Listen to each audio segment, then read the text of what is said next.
ANOVA single factor and Excel.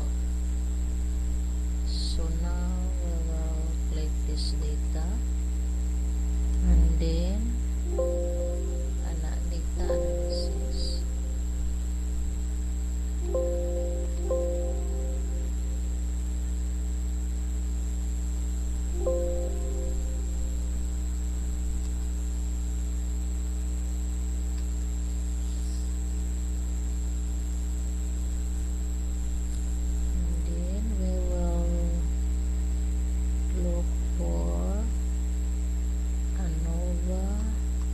Single factor. Okay. And then